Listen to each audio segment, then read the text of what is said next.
সবাইকে আসসালামু আলাইকুম। আশা করি সবাই ভালো আছেন। ঢাকা বিশ্ববিদ্যালয়, জাহাঙ্গীরনগর, জগন্নাথ বা অন্যান্য বিশ্ববিদ্যালয়গুলো কে কোন এমবিএ ডিগ্রি প্রোভাইড করে, এগুলার প্রতিটা আমি আজকে আপনাকে ভেঙে বলব। এবং ঢাকার বাহিরেও কি এমবিএ আছে এবং কোনগুলা ভালো এগুলো নিয়েও আমি কথাবার্তা বলব। একদম লিস্ট করা আছে এই জায়গায়। দেখেন ঢাবি, আ জেইউ, জাহাঙ্গীরনগর বিশ্ববিদ্যালয়, বিইউপি, জেএনইউ সবগুলা আছে। আপনাদের একদম ডিটেইলে বলবো। যাদের এমবিএ সম্পর্কে একদম ধারণা নাই, কোন কিছুই নাই, তারা এই ভিডিওটি দেখতে পারেন। আমি মোহাম্মদ সাজ্জাদ হোসেন, ঢাকা বিশ্ববিদ্যালয়ে এখন এমবিএ করছি, ডিপার্টমেন্ট অফ ফাইনান্স। এবং এই যে সামনে যে ইনটেকটা আছে, মার্চ, এপ্রিল দেখা যাবে মার্চে সার্কুলার হবে।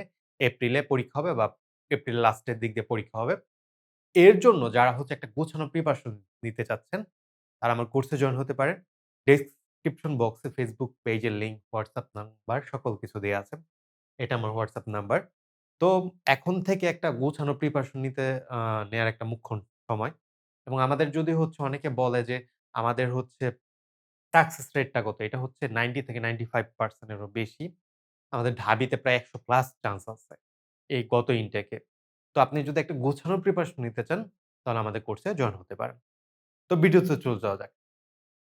প্রথমত ঢাবির আসি। ঢাবি ২ টা জায়গা থেকে এমবিএ ডিগ্রিটা প্রোভাইড। একটা তারা আপনার প্রোভাইড করে আইবিএ থেকে, ওকে? তারা একটা প্রোভাইড করে আইবিএ থেকে, আরেকটা প্রোভাইড করে এফবিএস থেকে। আইবিএ মানে কি? Institute of Business Administration. আর এফবিএস মানে ফ্যাকাল্টি অফ বিজনেস অ্যাডমিনিস্ট্রেশন। যখন আমরা অনার্সে পড়তাম, ধরেন অ্যাকাউন্টিং, ফাইনান্স, এই যে ডিপার্টমেন্ট গুলা ছিল এগুলো কি এফবিএস থেকে। এবং সি ইউনিট যেটা বলতাম এটা কি এফবিএস, আর আইবিএ কি আলাদা। তো এই জায়গায় আইবিএ থেকে ২ টা এমবিএ প্রোভাইড করে। একটা রেগুলার, আরেকটা এক্সিকিউটিভ। ওকে? রেগুলার বছরে একবার পরীক্ষা হয়, সেটা কি অক্টোবর, নভেম্বরে। দেখা যায় অক্টোবরে সার্কুলার দেয়, নভেম্বরে লাস্টে বা ডিসেম্বরের ১ম উইকে এক্সামটা হয়ে থাকে। ওকে? এই রেগুলার এমবিএ আপনি একটা পরীক্ষাই দিবেন। এটার মধ্যেও আবার ২ টা টাইপ আছে। একটা রেগুলার, আরেকটা কি একটা রেগুলার, আরেকটা কি পার্ট টাইম। ওকে? রেগুলার কি? রেগুলার আপনি দিনে যেয়ে ক্লাস, বুঝতে পেরেছেন? যে অনার্স এ যেসব মানুষ ধরেন থাকে না যে দিনে যেয়ে ক্লাস করে, রেগুলারে তেমনি আপনি দিনে যেয়ে ক্লাস করবেন। পার্ট টাইম এ কি? অনেকে জব করে। তো আপনি চান্স পেলেন। তারা কি করবেন? তারা আপনি চাইলে শিফট করতে পারবেন পার্ট টাইম এ। তো আপনি ধরেন রেগুলারে চান্স, আপনি চাইলে পার্ট টাইম এ যাইতে পারবেন। কিন্তু পার্ট টাইম থেকে কেউ কি রেগুলারে যেতে পারবেন না। তো রেগুলারে ১২০ টা এবং পার্ট টাইমে ৬০ টা সিট আছে। মোট ১৮০ টা সিট। তো আপনি আ এই রেগুলারের কথা। এবং এক্সিকিউটিভ এ মোটামুটি আপনার ৬০ টা সিট আছে। তো এক্সিকিউটিভ এর সার্কুলার হয় জুন, জুলাই এবং আপনার নভেম্বর, ডিসেম্বরে। তো আপনার এক্সিকিউটিভ এর মধ্যে মেইন যে ক্রাইটেরিয়াটা সেটা আপনার ৫ বছরের জব এক্সপেরিয়েন্স থাকা লাগবে। চাকরি অভিজ্ঞতা থাকা লাগবে। এটা মাস্ট। ওকে? তো এদের পরীক্ষার যে প্যাটার্নটা যদি আমি বলি, তাহলে মোটামুটি ইংলিশ থাকে, ম্যাথ থাকে এবং অ্যানালিটিক্যাল এবিলিটি থাকে এবং রেটিং পার্ট থাকে। এবং ধরতে পারেন ওরা অনেক স্ট্যান্ডার্ড করে প্রশ্ন করে। আপনি যদি কঠিনের দিক দিয়ে বলেন, হ্যাঁ, অনেক ভালো লেভেলে কঠিন হয়। আপনি ভালো কঠিন বলতে পারেন। তো এই জায়গায় আপনার ভালো প্রিপারেশন নিতে হবে। ভালো পরিমাণ আপনি এক্সিকিউটিভ এ দেন বা রেগুলার এ দেন। ভালো লেভেলে কম্পিটিশন হয়। ওকে? আচ্ছা। এখন আসি এফবিএস এর। এফবিএস এর যেটাকে বলতেছি কি, এফবিএস এর আপনার আ আপনি ইএমবিও চিনেন, হ্যাঁ? এই যে ইএমবিএ, ওকে? ইএম আ ইএমবিএ, ওকে? এইটা, হ্যাঁ? তো এই যে ইএমবিএ টা আছে এটা কিন্তু ফ্যাকাল্টি থেকে স্যার। এই জায়গায় আপনার ২ টা আপনার টাইপস আছে। একটা ফ্যাকাল্টি বেসড, একটা ডিপার্টমেন্ট। ধরেন আপনি ৯ টা ডিপার্টমেন্ট, ৯ টা ডিপার্টমেন্ট একসাথে যে সার্কুলারটা দেয় সেটাকে বলে ইএমবিএ, এক্সিকিউটিভ এমবিএ। তো এটাকে আপনার ফ্যাকাল্টি বেসড আপনি ধরতে পারেন। এটা বলে না, জাস্ট ধরতে পারেন। সবগুলা ডিপার্টমেন্ট একসাথে হয়ে আপনার এক্সামটা নেয়। আর আরেকটা ডিপার্টমেন্ট বেসড এক্সাম। প্রতিটা ডিপার্টমেন্ট থেকে ফাইনান্স বলেন, অ্যাকাউন্টিং বলেন, এইচআরএম বলেন, এগুলো প্রতিটা ডিপার্টমেন্ট থেকে আপনার সার্কুলার দেয়। এইচআরএম এ কিন্তু আপনার এই ৯ টা ডিপার্টমেন্টের সাথে নাই। এইচআরএম এর সার্কুলারটা ঢাবিতে হয় ম্যানেজমেন্টের আন্ডারে। ম্যানেজমেন্ট ডিপার্টমেন্ট থেকে এইচআরএম এর সার্কুলারটা হয়ে থাকে। ওকে? তো এই ২ টা আপনার হচ্ছে আ মোটামুটি টাইপস হচ্ছে এফবিএস প্রোভাইড করে। এইটাকে বলে ইএমবি আমি তো বললামই। এটাকে বলা হচ্ছে প্রফেশনাল মাস ডিপার্টমেন্ট থেকে যে সার্কুলারটা হয় সেটাকে প্রফেশনাল মাস্টার্স বলা হয়। এখন হচ্ছে এনে অনেক পার্থক্য জানেন না কি? তো পার্থক্যটা যদি আমি মোটা দাগে বলি, প্রফেশনাল মাস্টার্সটা অনেকটা নিশ কেন্দ্রিক। কারণ একজন মানুষ অ্যাকাউন্টিং পড়লো, সে সিএ পড়াশোনা করতেছে। ধরেন অ্যাকাউন্টিং এ অনার্স করেছে। সে এখন হচ্ছে সিএ করতেছে। হ্যাঁ? ভবিষ্যতে আরো বেটার ক্যারিয়ার এর জন্য সে প্রফেশনাল মাস্টার্স করে। বা ফাইন্যান্স ও হইতে পারে, মার্কেটিং ও হতে পারে। একদম নিশ কেন্দ্রিক। সে হচ্ছে ওই কেন্দ্রিকই ক্যারিয়ার যাবে।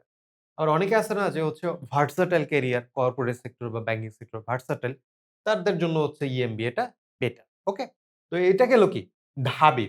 আমাদের কোর্সটা এই যে আইবিএ, এমবিএ বাদে মানে এইটা বাদে বাকি যেই সব কোর্স গুলা আছে, হ্যাঁ? মানে যেইগুলা পরীক্ষাগুলা আছে, হ্যাঁ? সবগুলা কভার আপ মানে সবগুলা একসাথে। জাস্ট হচ্ছে আইবিএ বাদে এবং অন্যান্য জায়গায় যদি আপনি পরীক্ষা দেন, ওগুলাও কভার আপ করবে এবং হচ্ছে আমরা পিডিএফ আকারে সকল কিছু দিয়ে দেব। আপনাদের বই কেনা লাগবে না। এখন যাই জেইউ। আচ্ছা, আমাদের জেইউ রেগুলারও কভার আপ করবে না। রেগুলারের আপনার হচ্ছে প্রিপারেশনটা অন্যরকম এবং এই পর্যন্ত একবার সার্কুলার হয়েছে। তো আমি বলি জেইউ এটাও হচ্ছে ২ প্রকার সার্কুলার হয়। একটা আইবিএ থেকে, একটা এবিএস থেকে। আইবি এর যেটা রেগুলার এই পর্যন্ত জাস্ট একবার সার্কুলার হয়েছে। জাস্ট একবার। হ্যাঁ? গত আ আপনার হচ্ছে ২৫ এর মার্চ এপ্রিলের দিকে একটা সার্কুলার হয়েছিল। এর আগে কোনদিন সার্কুলার হয় নাই। ওকে? এবং হচ্ছে এর পরীক্ষা প্যাটার্ন টোটালি আলাদা। এদের সবার পরীক্ষা প্যাটার্ন মোটামুটি সিমিলার। ওকে? ধরেন হচ্ছে ঢাবির ইএমবি এর প্রিপারেশন ইংলিশ থাকবে, ম্যাথ থাকবে, জিকে থাকবে এবং হচ্ছে রিটেন পার্ট থাকবে। হ্যাঁ? আপনার হচ্ছে ফ্যাকাল্টি বেসড ও কাইন্ড অফ এরকমই। আপনার হচ্ছে আইবিএ, ডব্লিউএমবিও এরকম, এফবিএস ও মোটামুটি এরকম, বিইউপি মোটামুটি এরকমই। কিন্তু এদের মধ্যে থাকে ধরেন হচ্ছে ওদের ক্রাইটেরিয়া থাকে। যেমন হচ্ছে আপনার বিবিএ পাস করা লাগবে, ন্যাশনাল ইউনিভার্সিটি থেকে বা হচ্ছে পাবলিক ইউনিভার্সিটি থেকে পাস করা লাগবে। হ্যাঁ? তারপর সিজিপিএ 3.25 থাকা লাগবে। অনেক পরিমাণ ক্রাইটেরিয়া দিয়ে দিয়েছে। তো এটাও আমাদের কোর্স কভার আপ করবে না। তো হচ্ছে আইবিএ আপনার হচ্ছে কভার আপ করবে না। আর জিইউ রেগুলার কভার আপ করবে না। ওকে? তো হচ্ছে এইটা রেগুলার একটা। ঠিক আছে? আরেকটা হচ্ছে কি আইবিএ, ডব্লিউএমবিএ যেটা হচ্ছে উইকেন্ড এমবিএ বলা হয়। আপনি যদি শুক্র, শনিবার জাস্ট ক্লাস করতে চান তাহলে আইবিএ, ডব্লিউএমবিএ তে যাওয়া উচিত। এটা অনেক ভালো একটা ডিগ্রি। তো এটার মধ্যে ১২০ টা প্লাস মাইনাস সিট থাকে। হ্যাঁ? যে হচ্ছে ১২০ টা সিট আছে তার মানে যে ১২০ নিবে এরকম না। ১০৯ টা নিতে পারে। আর অনেক কমও নিতে পারে। ঠিক আছে? আরেকটাতে কি আপনার হচ্ছে এফবিএস ডিপার্টমেন্ট কেন্দ্রিক। ঢাবিতে যেমন এফবিএস এর হচ্ছে ইএমবিএ সবগুলো ডিপার্টমেন্ট মিলে পরীক্ষা হয়। বিইউপিতে আগে হতো কিন্তু এখন হয় না। যেমন এখন যদি আপনি দেখেন ৩ টা সার্কুলার চলতেছে। ৩ টা বা ৪ টা মার্কেটিং, অ্যাকাউন্টিং, ফাইনান্স আর এইচআরএম এ ৪ টা সার্কুলার চলতেছে। ডিপার্টমেন্ট বেস এবং হচ্ছে আপনার দেখা যাবে হচ্ছে জুন, জুলাই আবার হবে। ৩ টা ইনটেক থাকে। তো এটা কি? যেও এফবিএস, এফবিএস ডিপার্টমেন্ট প্রতিটা ডিপার্টমেন্ট আপনার হচ্ছে সার্কুলার। এটা হচ্ছে কি? জাহাঙ্গীরনগর। এখন যদি বিইউপির কথা বলি, বিইউপিও ২ টা হচ্ছে আপনার সার্কুলার দেয়। একটা হচ্ছে রেগুলার, একটা হচ্ছে কি প্রফেশনাল। রেগুলারটা আপনার হচ্ছে বছরে ১ বার হয়। জাস্ট হচ্ছে নভেম্বর, ডিসেম্বর এবং যারা অনার্স পরীক্ষা দেয়, ঠিক তাদের সাথেই হবে। এই জায়গায় ৬০ টা সিট থাকে, হ্যাঁ? এবং হচ্ছে প্রফেশনাল এর মধ্যে মোটামুটি বছরে ৩ বার হয়। মার্চ, এপ্রিল একটা ইনটেক এবং হচ্ছে জাহাঙ্গীরনগর আইবিও আপনার হচ্ছে যেটা ডব্লিউএমবি এটা হচ্ছে মার্চ, এপ্রিল একটা ইনটেক। ঠিক আছে? তো হচ্ছে আ মার্চ, এপ্রিল একটা ইনটেক, জুন, জুলাই একটা ইনটেক, নভেম্বর, ডিসেম্বর একটা ইনটেক। এদের প্রিপারেশন মোটামুটি সেম। আপনার রেগুলার সিট থাকে হচ্ছে আপনার মোটামুটি আ যে হচ্ছে ৬০ টার মতো প্লাস মাইনাস হইতে পারে। আর এটার মধ্যে ১৫০ র মতো। ঠিক আছে? হ্যাঁ? এটা হচ্ছে সিট থাকে। আর জগন্নাথ বিশ্ববিদ্যালয় ফ্যাকাল্টি রিলেটেড একটা আপনার সার্কুলার হয় যেটা হচ্ছে আপনার আর এই সার্কুলার গুলো আপনি ফ্যাকাল্টি রিলেটেড বলতে পারেন। যে হচ্ছে আপনার মোটামুটি ৪ টা মেবি হচ্ছে ৪ টা ফাইনান্স, আ মার্কেটিং, তারপর হচ্ছে এইচআরএম আর হচ্ছে সাপ্লাই চেইন ম্যানেজমেন্ট এগুলো নিয়ে সার্কুলারটা হয়। আর জেএনইউ হচ্ছে ফ্যাকাল্টি বেসড। ওদেরও ৪ টা ৫ টা ডিপার্টমেন্ট থাকে। ওগুলো কেন্দ্রিকই হয়। তো এদের প্রিপারেশন প্যাটার্ন আপনি হচ্ছে জাস্ট জাহাঙ্গীরনগর আইবিএ বাদে সবগুলো সিমিলার।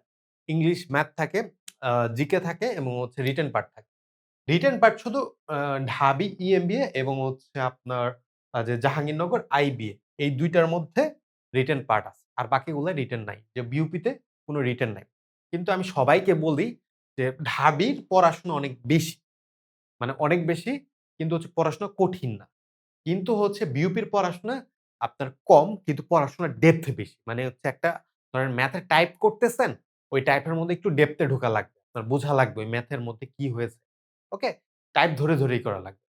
এগুলা মোটামুটি ঢাকার ভিতরে আপনার হচ্ছে এমবিএ। এছাড়াও আপনার হচ্ছে আর্মি আইবিএ যেটা আছে ওইটাও এমবিএ প্রোভাইড করে, এক্সিকিউটিভ এমবিএ প্রোভাইড করে। ওকে? কিন্তু এগুলা হচ্ছে সবচেয়ে ভালো ঢাকার ভিতরে। এখন ঢাকার বাইরে কি এমবিএ আছে? মোটামুটি একটু ধারণা দিব। কিন্তু আমি আপনাদের একটা কথা বলে রাখি। আপনারা যদি এমবিএ করতে চান, তাহলে হচ্ছে কি আপনি চেষ্টা করবেন ঢাকার ভিতরে করার। কারণ কি? ঢাকার ভেতরে যখন এমবিএ করতেছেন আপনার হচ্ছে আ অপশন বেশি, জবের অপশন বেশি। এবং হচ্ছে আপনি হচ্ছে এক্সপোজার পাবেন আপনার ক্যারিয়ার কেন্দ্রিক। ওকে? ধরেন হচ্ছে আপনি রাজশাহী করতে পারেন, আপনি যে চিটাগং করতে পারেন, আপনি হচ্ছে খুলনাও করতে পারেন। কিন্তু ঢাকার মতো এক্সপোজার আপনার ক্যারিয়ার কেন্দ্রিক পাবেন না। হ্যাঁ? এবং হচ্ছে ভালো একটা কমিউনিটি তৈরি হবে। আমি এটাও আশা করে যাচ্ছি। তো আপনারা চাবেন মানে আমার উপদেশ এটা থাকবে এবং হচ্ছে আমি আমার পড়াশোনা প্লাস হচ্ছে আমার যত পরিমাণ স্টুডেন্ট আছে, এর যদি আমি খবর নেই মানে এই পর্যন্ত আমার প্রায় ৩-৪০০ র উপরে শুধু ঢাবিতে স্টুডেন্ট আছে। তো আপনি যদি তাদের কথা আমি বলি, আ আমার জানা মতে বেটার হবে যদি আপনি ঢাকার ভিতরে করেন এবং হচ্ছে এদের মানও ভালো আছে। ওকে? আচ্ছা। ঢাকার ভিতরে আরো হচ্ছে আপনার প্রাইভেট ইউনিভার্সিটি সবগুলা আপনার এমবিএ প্রোভাইড করে। এনএসইউ, ব্র্যাক গুলো অনেক ভালো। আমি প্রাইভেট ইউনিভার্সিটি যাচ্ছি না, পাবলিক ইউনিভার্সিটি বলি। এবং হচ্ছে আরইউ, আ রাজশাহী ইউনিভার্সিটি, হ্যাঁ? যে হচ্ছে সিইউ, চিটাগং ইউনিভার্সিটি এগুলোও প্রোভাইড করে। ওকে? খুলনা ইউনিভার্সিটি, ওকে? এখন হচ্ছে আপনার এই যে আরইউর মধ্যে আপনার সবচেয়ে বেটার হচ্ছে আইবিএ। আইবিএ হচ্ছে আপনার ২ টা দেয়। একটা হচ্ছে আপনার রেগুলার আরেকটা কি? আরেকটা হচ্ছে আপনার প্রফেশনাল। এবং হচ্ছে প্রতিটা ডিপার্টমেন্ট থেকেও হচ্ছে আরইউ সার্কুলার দেয়। কিন্তু যদি করেন, আইবিএ তে করার চেষ্টা করবেন। এই যে হচ্ছে এগুলার মধ্যে এগুলো সবচেয়ে বেস্ট। সিইউ তো দেয়। সিইউ তে ভর্তি পরীক্ষা হয় মানে চিটাগং ইউনিভার্সিটিতে ভর্তি পরীক্ষা হয়। আপনি যদি হচ্ছে ঢাবি বা এগুলার ভালোমতো প্রিপারেশন নিতে পারেন, এগুলো অনেক ইজি। খুলনা ইউনিভার্সিটিতে হচ্ছে আপনার রেগুলার এমবিএ আছে। নভেম্বর, ডিসেম্বরে হয়। ওকে? কিন্তু হচ্ছে আরেকটা জিনিস অনেকের প্রশ্ন থাকে, রেগুলার এমবিএ ভালো নাকি প্রফেশনাল বা ইএমবিএ এগুলা ভালো? আমি বলব সবচেয়ে ভালো হচ্ছে রেগুলার। কিন্তু একটা কথা আছে। বাংলাদেশের জব সেক্টরে বা মার্কেটে আ জব এক্সপেরিয়েন্স এর অনেক পরিমাণ গুরুত্ব। ধরেন একজন মানুষ ২ বছর ধরে এমবিএ করল। ২ বছর, ২.৫ বছর ধরে, ২ বছর ধরে এমবিএ করল। ওকে, ঠিক আছে? অনেক ভালো একটা ইউনিভার্সিটি থেকে এমবিএ করল। ওকে? বেটার, ঠিক আছে, ওকে। কিন্তু যদি একজন মানুষ সে এমবিএ করতেছে, তার পাশাপাশি জবও করতেছে, তখন কিন্তু ওই ব্যক্তির যে ব্যক্তি জব করলো, তার হচ্ছে মূল্যটা বেড়ে যায়। ভ্যালু বেড়ে যায় এই জব মার্কেটে। তো এক হচ্ছে তার হচ্ছে জব এক্সপেরিয়েন্স আছে। দ্বিতীয়ত তার এমবিএও আছে। তো আমার যদি হচ্ছে সাজেশন বলেন, যে হচ্ছে সবসময় হচ্ছে জবের পাশাপাশি এমবিএ করার চেষ্টা করবেন। এটা হচ্ছে বেটার। তারপরও আমি সবসময় বলি, কোন একজন ব্যক্তি বা কোন একটা কোচিং সেন্টার বা কারো কথা শুনে আপনার ডিসিশন নিবেন। সবসময় ডিসিশনটা আপনার নিবেন। ইভেন আমাকে অনেক বলে, "ভাইয়া আমার কোন এমবিএটা করলে ভালো হবে, কোনটা করলে ভালো হবে?" এইসব ডিসিশন কারো কাছ থেকে কখনো নিবেন না। এগুলো অনেক মেজর ডিসিশন। আপনার ক্যারিয়ার কি? ক্যারিয়ার দিক কেন্দ্র করে আপনার ডিসিশনটা নিবেন। ওকে? তো হচ্ছে এই ছিল ভিডিও। আরো যদি কোন কোয়েরিজ থাকে এটা আমার WhatsApp নাম্বার, ডেসক্রিপশন বক্সে WhatsApp নাম্বার, Facebook পেজের লিংক সব দেয়া আছে। যে যোগাযোগ করতে পারেন বা আরো কোন কোয়েরিজ-টোয়েরিজ থাকলে। ধন্যবাদ সবাইকে।